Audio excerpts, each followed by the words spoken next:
Assalamualaikum warahmatullahi wabarakatuh.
الحمد لله نحمده ونستعينه ونستغفره ونعوذ بالله من شرور أنفسنا ومن سيئات أعمالنا.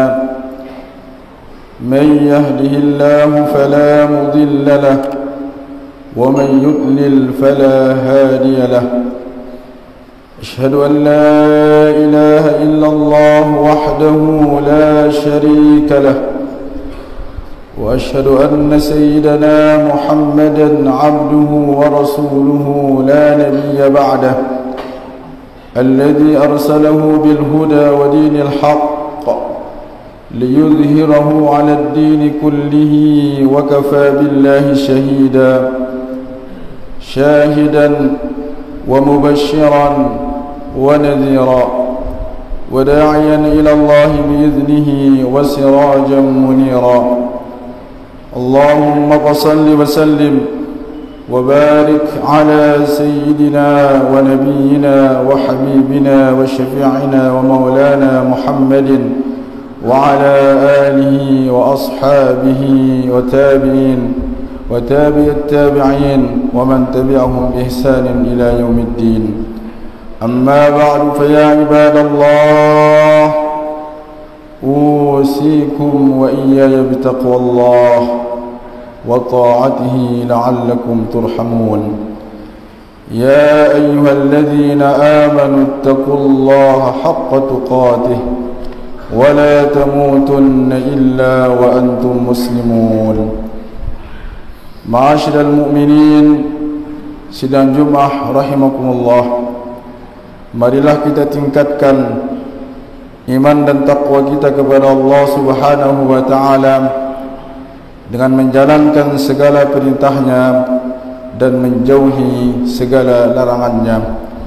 Mudah-mudahan dengan iman dan takwa yang ada dalam diri kita masing-masing ini dapat menyertai kita sampai kita menghadap ke hadirat Allah Subhanahu wa taala. Ma'asyiral mu'minin sidang Jumat rahimakumullah. Al-Quran sebagai suatu mukjizat yang terbesar, maksudnya adalah ia adalah kekal abadi, mukjizat yang pernah diberikan Allah Subhanahu wa taala kepada rasul-rasulnya semenjak Nabi Adam sampai Nabi Muhammad sallallahu alaihi wasallam sudah berlalu dan tidak dapat dilihat. Mukjizat-mukjizat itu sudah ada dan sudah pernah terjadi, tetapi kita tidak dapat merasa dan menghayatinya serta mengalaminya. Lain halnya dengan Al-Quran, ia adalah sebagai mukjizat terbesar. Ia kekal abadi. Umat Islam dan umat-umat lainnya dapat memegang, membaca, menghayati, memahami, mengamal isinya dan menyampaikannya sampai untuk mencapai kebahagiaan dunia dan keselamatan di akhirat nanti. Al-Quran adalah mukjizat yang paling besar dari segala mukjizat yang pernah diberikan Allah Subhanahu wa taala kepada para seluruh nabi-nabi dan para rasulnya. Kenapa demikian? Karena Al-Quran adalah sebagai petunjuk ditujukan kepada seluruh umat manusia. Kemukjizatan Al-Quran pada dasarnya berpusat pada dua segi. Yang pertama adalah segi isi atau kandungan Al-Quran, dan yang kedua adalah dari segi bahasa Al-Quran. Al-Quran sebagai mukjizat terbesar Nabi Muhammad sallallahu alaihi wasallam, isinya tidak bertentangan dengan teknologi modern, bahkan mengungkapkan kebenaran Al-Quran itu sendiri. Di antara ayat-ayat Al-Quran yang mengungkapkan tentang masalah teknologi modern adalah, salah satunya adalah yaitu angin disebut Al-Quran mengawinkan tumbuh-tumbuhan dan lain-lain. Allah Subhanahu wa taala berfirman, "Wa arsalna ar-riyaha lawaqiha fa anzalna minas samaa'i ma'an fa asqaynakumuh wa ma antum lahu bikhazinin." Dan kami telah meniupkan angin untuk mengawinkan, dan kami turunkan hujan dari langit, lalu kami beri minum kamu dengan air itu, dan bukankah kamu yang menyimpannya? Yang kedua adalah segala sesuatu dijadikan Allah Subhanahu wa taala berpasang-pasangan, manusia, hewan dan tumbuh-tumbuhan, dan masih banyak yang belum kita ketahui.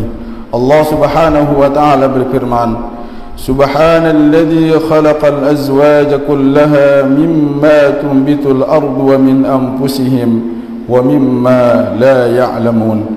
Maha suci Allah yang telah menciptakan semuanya berpasang-pasangan, baik dari apa yang ditumbuhkan oleh bumi dan diri mereka sendiri, maupun dari apa yang tidak mereka ketahui.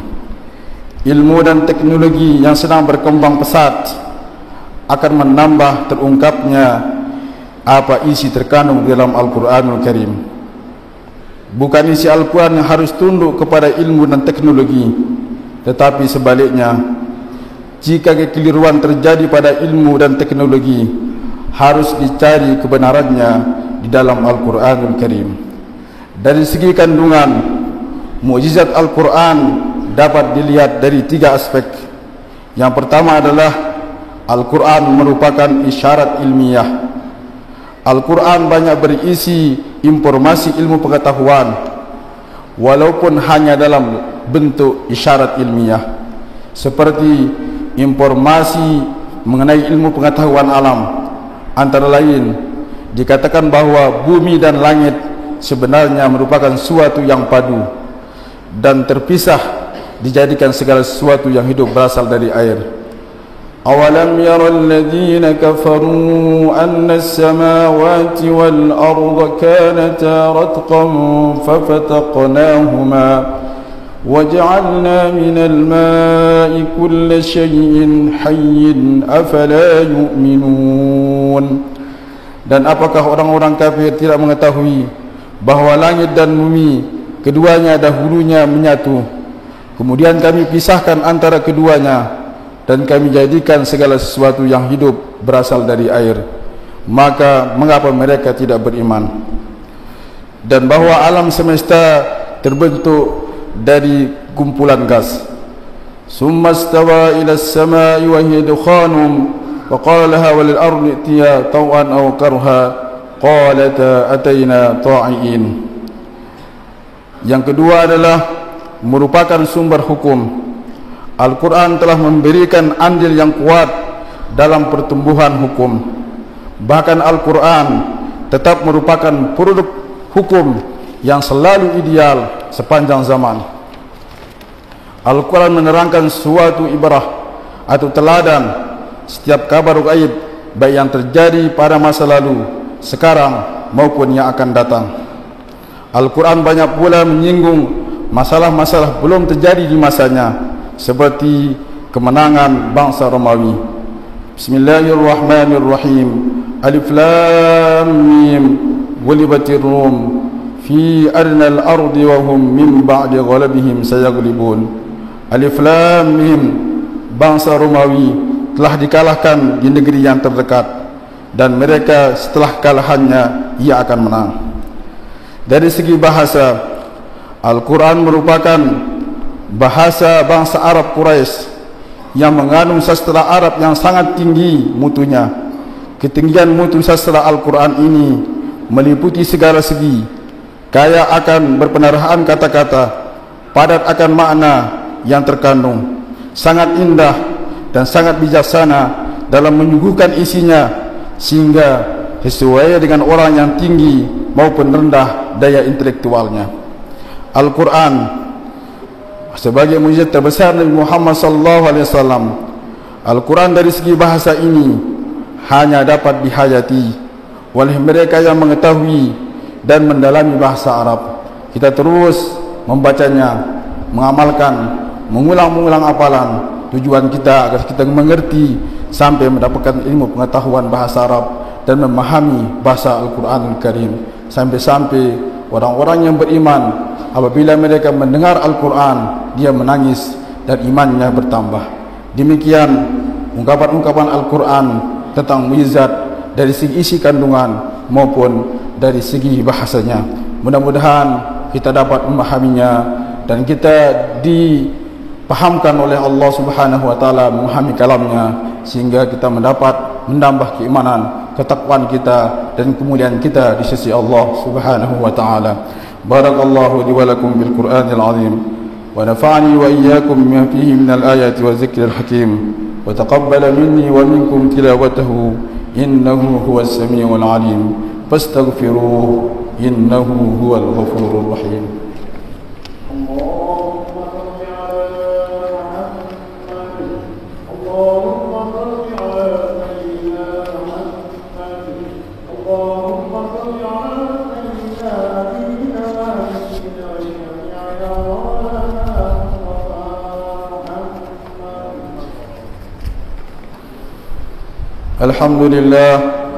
الحمد لله حمدا كثيرا كما أمر. أشهد أن لا إله إلا الله وحده لا شريك له، وأشهد أن سيدنا محمدا عبده ورسوله سيد الخلائق والبشر. اللهم صل وسلم وبارك على سيدنا ونبينا وحبيبنا وشفيعنا ومولانا محمد وعلى آله وأصحابه مصابيح الغرر. أما بعد، فيا عباد الله اتقوا الله حيثما كنت وأتبع السيئة الحسنة تمحها وخالق الناس بخلق حسن.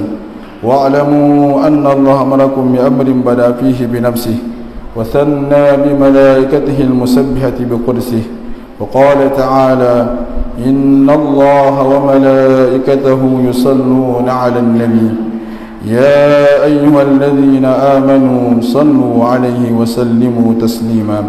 اللهم صل وسلم وبارك على سيدنا محمد وعلى آله وأصحابه أجمعين. اللهم اغفر للمؤمنين والمؤمنات والمسلمين والمسلمات الأحياء منهم والأموات. ربنا إنك سميع قريب مجيب الدعوات ويا قاضي الحاجات برحمتك يا أرحم الراحمين. اللهم بارك لنا في رجب وشعبان وبلغنا رمضان. اللهم بارك لنا في رجب وشعبان وبلغنا رمضان. اللهم بارك لنا في رجب وشعبان وبلغنا رمضان. ربنا أتمم لنا نورنا واغفر لنا إنك على كل شيء قدير. ربنا تقبل منا إنك أنت السميع العليم وتب علينا إنك أنت التواب الرحيم. ربنا ظلمنا أنفسنا وإن لم تغفر لنا وترحمنا لنكونن من الخاسرين. ربنا آتنا في الدنيا حسنة وفي الآخرة حسنة وقنا عذاب النار. عباد الله، إن الله يأمر بالعدل والإحسان وإيتاء ذي القربى وينهى عن الفحشاء والمنكر والبغي يعظكم لعلكم تذكرون. فاذكروا الله يذكركم ودعوه يستجب لكم ولذكر الله أكبر والله يعلم ما تصنعون.